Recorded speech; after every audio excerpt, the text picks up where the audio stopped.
नमस्कार. विचारधारा. लेखक श्रीकांत मोरे. लेख 14वा. पवित्र ज्ञान. ज्ञान कसे साठवावे? विहिरीसारखे, नाल्यासारखे वाहते तसं असावं का? नदीसारखे भरभरून वाहणारे की सागरासारखे सतत किनाऱ्यावर लाटांप्रमाणे धडकणारे? खरं तर आपण नेहमी प्रत्येक क्षणी काहीतरी ज्ञान संपादत असतो, पण एखाद्या विषयाचे ज्ञान दुसरीकडे वापरत नाही. कणाकणाने साठवलेले ज्ञान आपण वेगवेगळे कप्पे करून ठेवले तर तो न वापरल्यामुळे झाकणात राहते. काही जण हेच ज्ञान कप्पे कप्पे असले तरी प्रवाही करण्यात यशस्वी होतात, छान बोलतात, त्यांची प्रशंसा करतात. काही जणांचे कणाकणाने साठवलेले ज्ञान सागराप्रमाणे विशाल होऊन त्याच्या लाटांप्रमाणे समाजात साहित्य, प्रबोधन इत्यादी कोणत्याही क्षेत्रात उपयुक्त ठरते.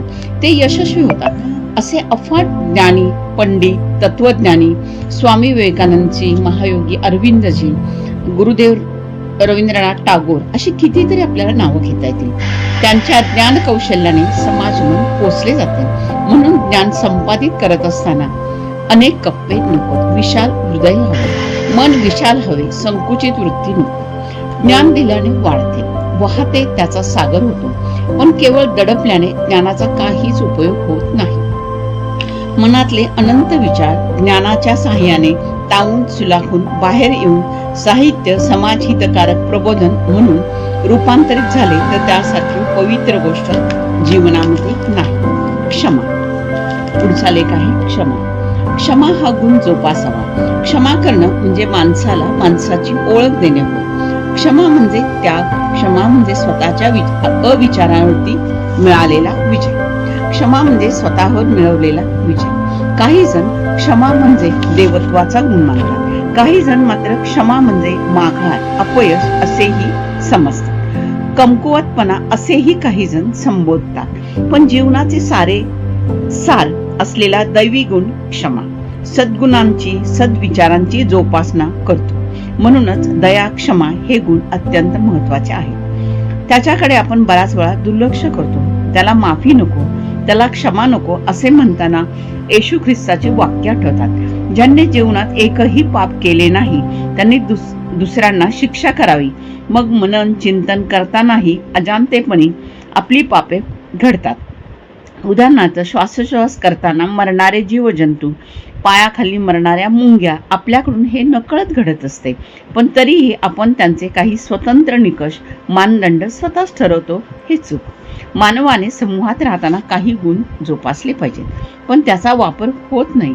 आपण वापर करत नाही म्हणून आपल्याला काही वेळा अपयश येते. क्षमा, दया हे गुण जोपासले पाहिजेत. या गुणांमुळे सत्यवचन समाजात टिकून राहते. अशा गुणांचा आविष्कार मानवाने निश्चित करावा. जीवनात सर्वे सुखिनः सन्तु हे जर हवे असेल तर क्षमा हा गुण जोपासला पाहिजे, रुजवून तो वाढवला पाहिजे. पुढचा लेख आहे 17वा. लक्ष्मण. लक्ष्मणाने लक्ष्मण रेषा स्वतःच्या कर्तृत्वावर त्याने सीतेच्या रक्षणाकरता आखली. पण आज कलियुगातही लक्ष्मण रेषा आदर्श म्हणून ओळखली जाते. लक्ष्मण रेषेत राहा, मर्यादा तर यातून सूचितच होते, पण सीमा, नीती, नियम, रक्षणाची मानसिक पायरी असे कितीतरी अर्थ त्यातून निघतात. ते सर्व योग्यच आहेत. म्हणून लक्ष्मण रेषा सीतेने ओलांडली आणि रामायण घडले. यात अनेकांनी अनेक बाबतीत केवळ सीतेच्या रक्षणार्थ असा लक्ष्मण रेषेचा अर्थ घेतला आहे.